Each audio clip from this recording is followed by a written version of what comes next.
further ado, I would like to introduce Vladimir, the head of the EMBL, and we would like to of the EMBL genomics and gene core facility, and we would like to hear what he has to say. So I will stop sharing now, and Vladimir, you can. Thank you, Nelson, for kind introduction. So I will see if that works. Do you see my presentation? All of you, do you hear me okay? Yes. I try to have a pointer. Yeah, you see it? All good? So yes. So thanks for invitation. I always feel a bit queasy about the situation, talking to you in Portugal and Kiel and maybe elsewhere, but at least we can do it. So the story I am going to tell you actually has two maybe starting points. One is, or has been, our desperation when we are processing or have been processing samples for DNA methylation analysis with traditional or maybe conventional method bisulfite. Then it was very difficult to build up really the useful data set. And more on the positive side, it was actually our interaction with the industry in this regard with New England Biolabs.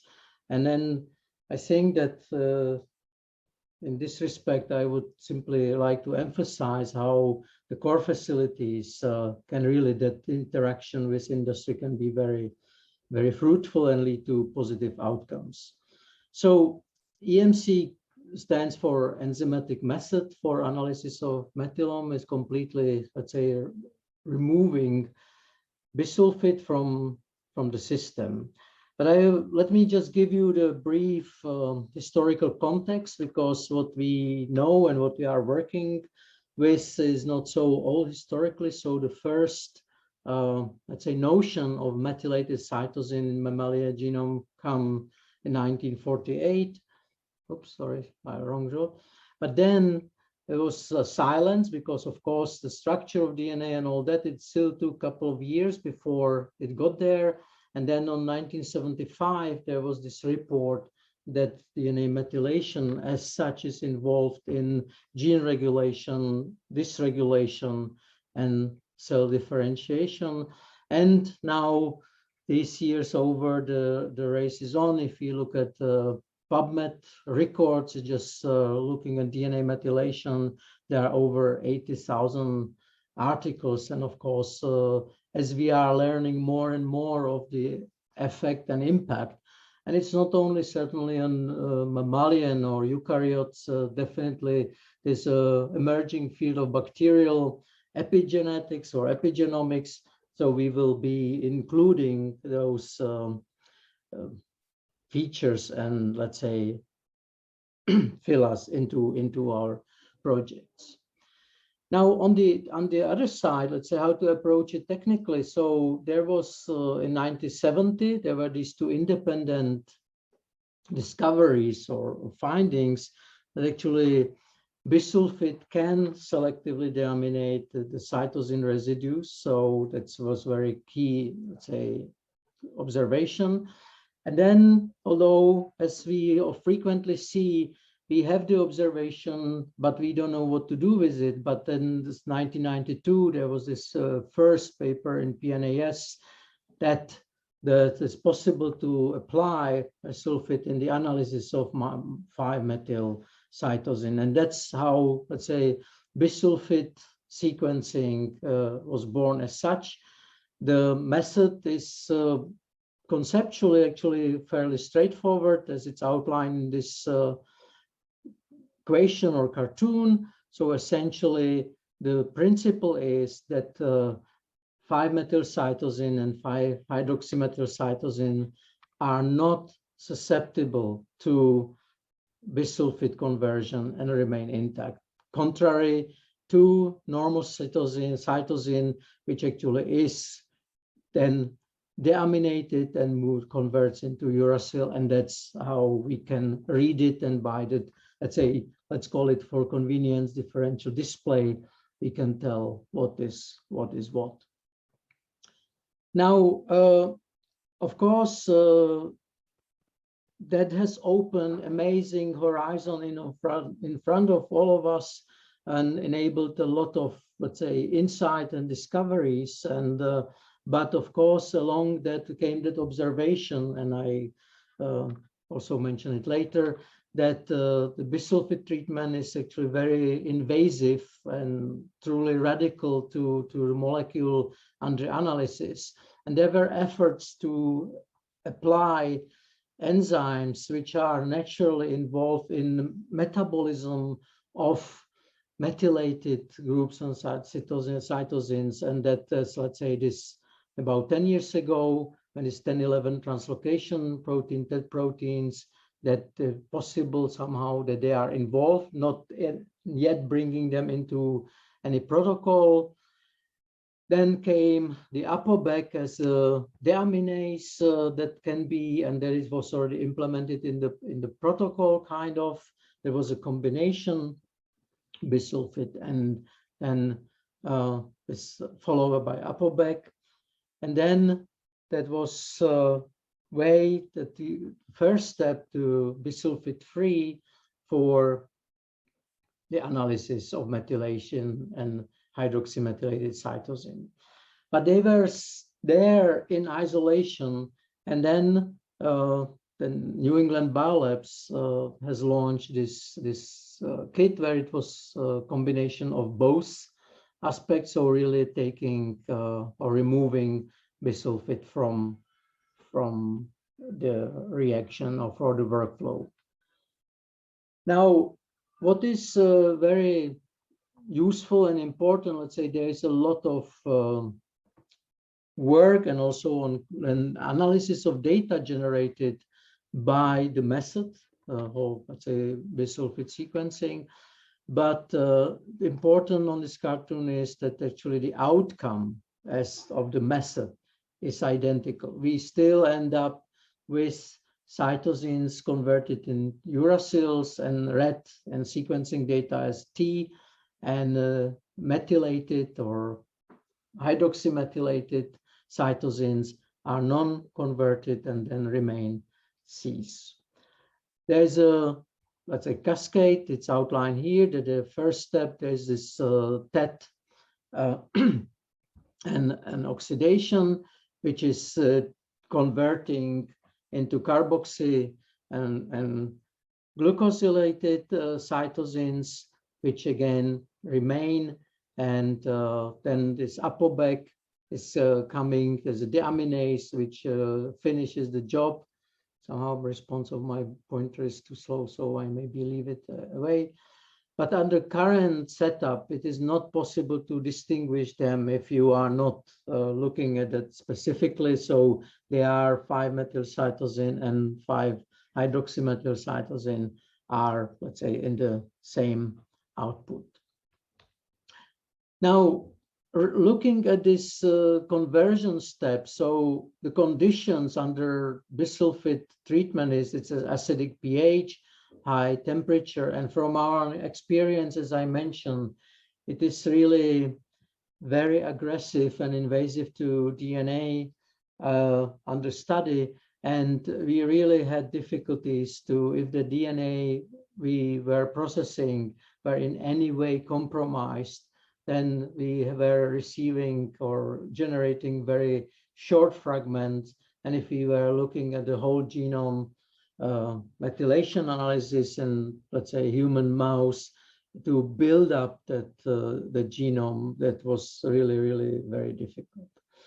Now, enzymatic treatment truly, and here it is that is a different, there's an input material. And by bisulfite, you see that it's really degrading very rapidly to very short fragments, and that truly was a problem. Now, as we haven't been always able to receive or to obtain intact, as quote unquote, as intact it can be. So really that was a lot of frustration related to that.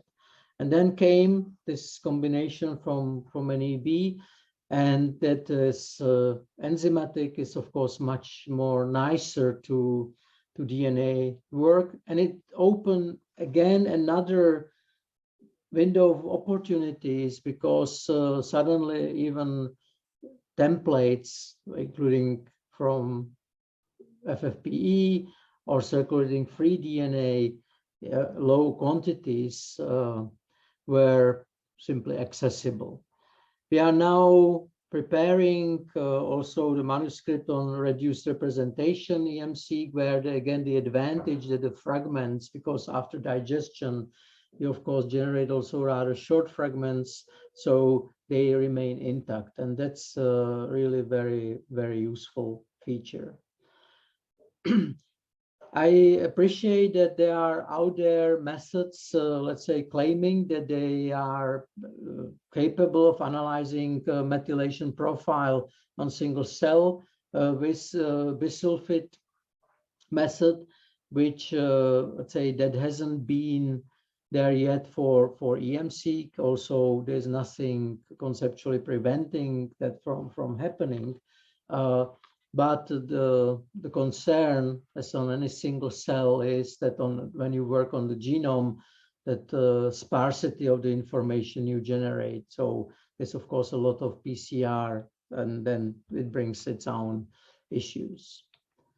So now in the workflow, and that was another very nice feature that is essentially standard. We are using NebNext suite of kits and protocols here in GeneCore in Heidelberg. So ultimately, there was not, okay, let's start with the input, which currently we know reliably 10 nanograms give very full complexity library, but you can go, of course, higher. That's no problem. We know that the protocol is working fairly okay still with 5 nanograms of input of genomic DNA. Anything below that is becoming less stable, but there's already a protocol out there claiming it's from NEB themselves, so that there are picograms of DNA.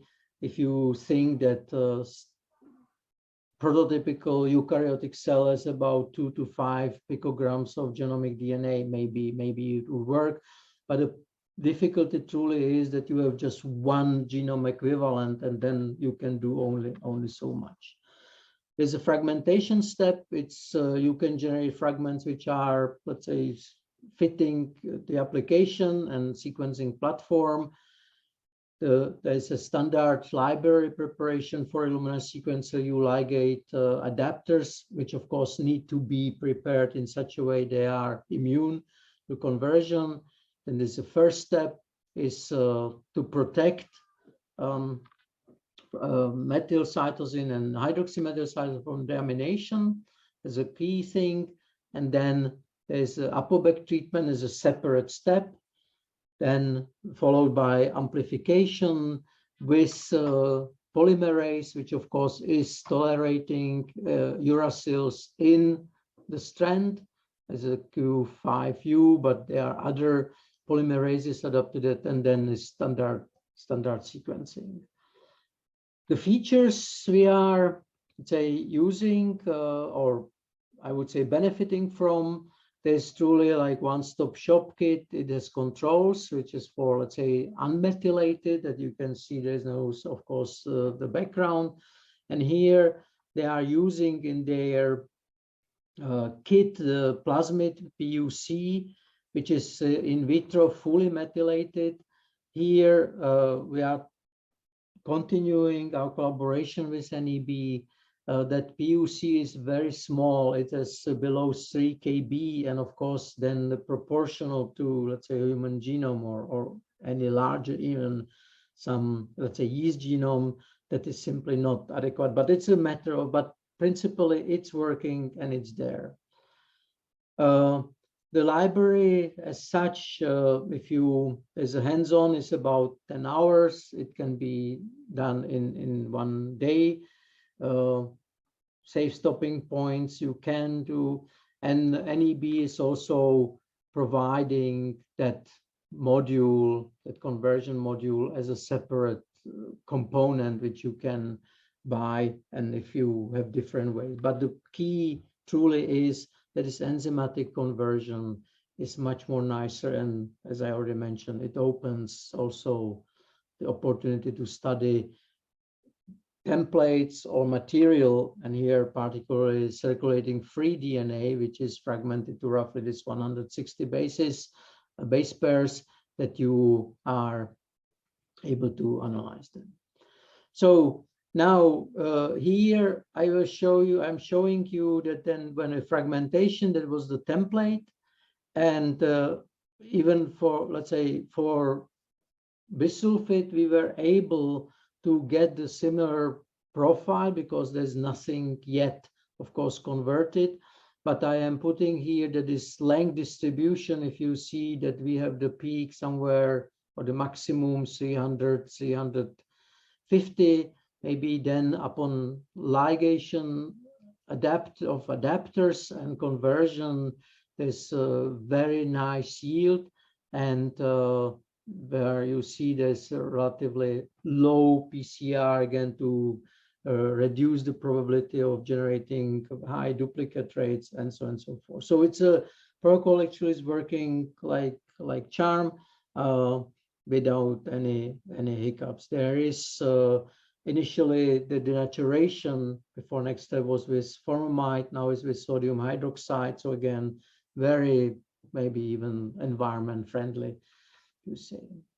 Now in the sequencing, I would like to show you here. So that was a human genome. So you, as I mentioned to you, that we have very decent percentage or proportion of duplicates in the results. Of course, the conversion is moving the GC content of the sequence template, but it's all even highly reproducible. There were, as they are shown here, 4, but there were 8 independent samples, and they all behaved very, very consistently. So that was reassuring and is reassuring. So let's look at the performance as such. So lambda, as I said, it's unmethylated as bacteriophage DNA is, so we should not see any conversion. And there is, of course, some background which is debatable how relevant or irrelevant it is, but it is, let's say, within tolerance. There's also non-CpG methylation. It's all within the, let's say, tolerable area. Now, on the other side, of course, there's, as I mentioned, PUC is fully methylated template. So there you would expect to see opposite, and that's what we have been seeing in this set of 8 samples, non-hemimethylation and non-CpG methylation. There is some higher percentage, but again, the most critical, as we are looking and the analysis of CpG methylation, it's very, very satisfying. Now, of course, what we are doing, or we are interested in analysis in true samples. So there were, as I mentioned, 8 independent human DNA samples, and there you see it's very consistent performance. Methylation and CpG also extremely low, which can be simply not even effect of the enzymatic conversion, but then how the sequencing is working. Now, one of the, let's say, caveats with bisulfite after the method is a sequence that you have very skewed distribution of GC, that, and then you see here that technically, again, across these 8 samples, there is, of course, there is reduction, but it's fairly even across the whole range. So the template is really maintained in its, I say, almost native form. So that's another, that intact information is maintained, which is not, let's say, converted. Now we have moved on and set it up also for automated version with Hamilton, which is another collaboration with the industry. This is extending that in collaboration with NEB to Hamilton using their system, their chassis NGS star, but technically it was really to transfer the protocol from the bench to the liquid handling automation. Hamilton now has introduced system which has as an incubator the PCR engine on the deck, so made things also more straightforward, but it just as a, I would say, bonus. Now, in summary, that we have there are already data and publications coming from this data which we have generated. So, but what we have seen is truly it's a clean, consistent, and stably performing method. And here I emphasize that for the core facility environment, where any failed sample is an issue, repeating, it's not only about money, of course, and time, but it's like how productive and can it be improved with the methods available. And as I mentioned, it has opened that opportunity to look into circulating free DNA. And here, although I would say the principal objective of this consortium is not, let's say, liquid biopsies, but that may be useful under different contexts, that the short fragments remain intact and can be analyzed. Do I have a wish list? Yes, certainly. So one would be, yes, is the, let's say, the how low we can go. And in this paper by Weisswiller et al., published recently in Genome Research, there is a approach towards a picogram, so going much lower, but they not claim yet this single cell.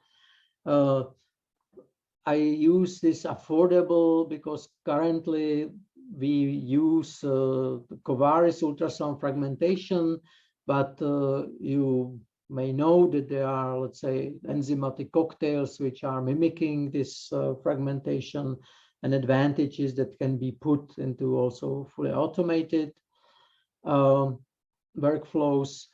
Modules to distinguish 5-methyl cytosine from its intermediates, and there is actually a step that beta glucosyl transferase, you can branch it to look at specifically 5-hydroxymethyl cytosine, and I know that NEB is working on preparing it as a component in their kits.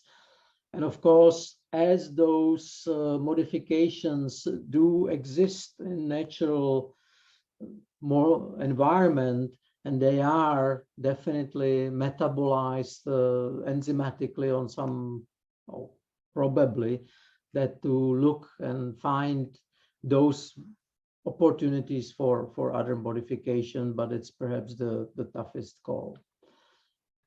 Now, I put here these two papers. One, when they, again, very recent, they compare 4 different kits available for the method. They are not in any way related to NEB, any of their authors, as far as I could figure out. And they concluded that that NEB EMC has been really kind of most robust. And as you can fragment or maybe not fragment, you can actually open for phasing, because now what we need to see, or one of the interests, is that how the individual methylated cytosines are distributed across the large genomic regions. So let me conclude. So where we are standing with methods for detection of DNA methylation.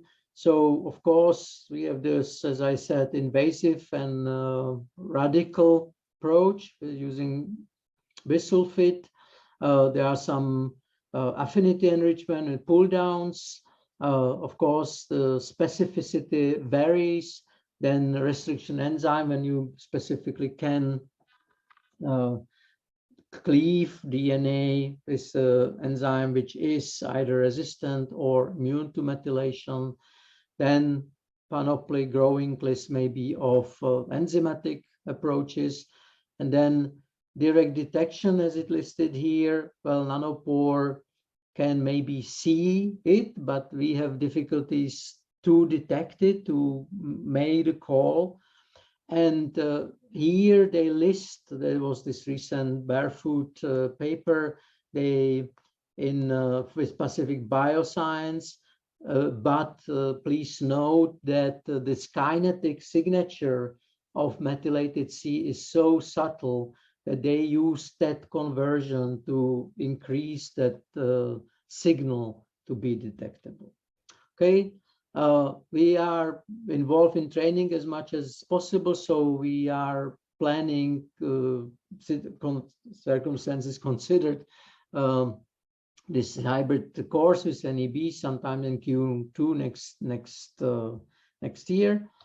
And let me close with acknowledgement. My colleagues from GeneCore, Ferris, and there's a wet lab, and there's a bioinformatician, colleagues from NEB and Hamilton, with whom we worked on automation of the system. And thank you for attention, and I'd be happy to answer questions.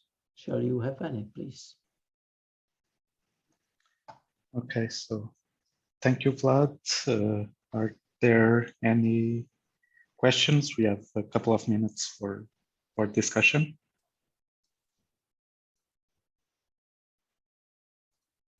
Can I ask a question?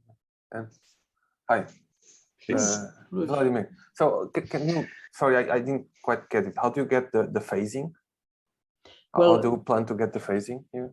Then because when you convert it, what we have, what is our, let's say, on the long molecules and are read on through nanopore. So you can see actually how, under which biological conditions you basically, they are changing, because there's of course the notion that in promoter regions, they can be in different configuration. And one of the limitation, let's say, well, we go as good as we can, but when we are reading with short reads, then it's like, it's an aggregate ultimately, contrary to maybe. Okay, so you're going to combine these enzymatic with the nanopore instead of direct reading from the nanopore. Okay, okay. That's the idea here. Okay.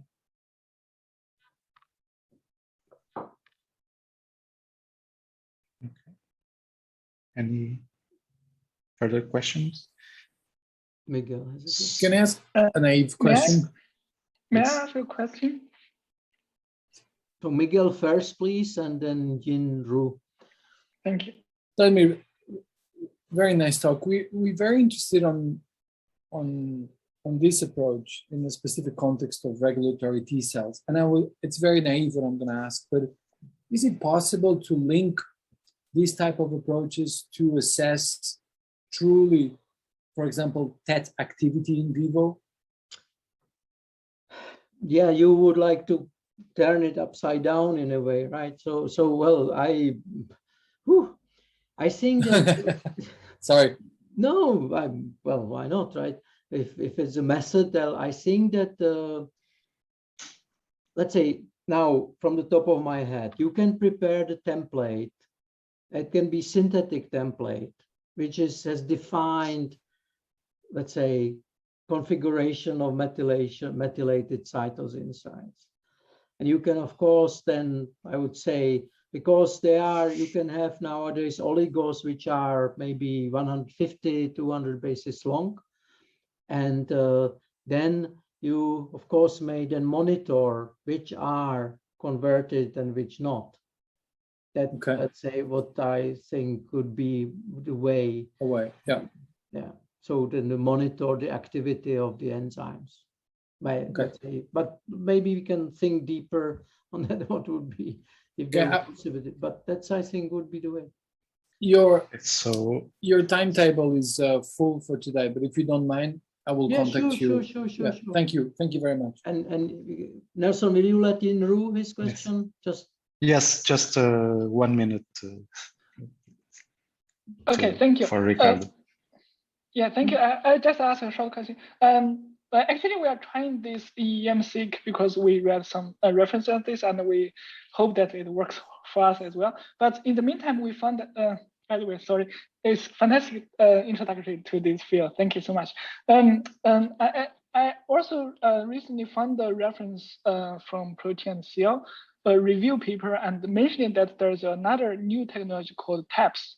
So it uses a similar enzyme TET to convert the methylated, but the TAPS seems to be even more superior because it doesn't convert unmethylized C to to T, but just use this this pyridine boring to further convert the TET products to T, so that it reduces this overall transformation errors. Yes, exactly. So do you think in theory, or do you have similar results, or what do you think? Well, we haven't tried this boron, let's say, method yet, to honestly haven't compared it one to one. So I have no direct data. Again, maybe we are trying to cover the middle ground, and that's so far working well. Of course, the specificity is a concern, but so far that have been relatively stable. But I think that EM-seq is showing that it can be done, and I think that it won't stop there. It won't stop there. I think we will definitely see new further development, including other modifications which can be analyzed with enzymatic way of conversion. Yeah, thank you. Okay. Good. So thank you, Vladimir. Please don't forget to check the GenoCore facility website for other services.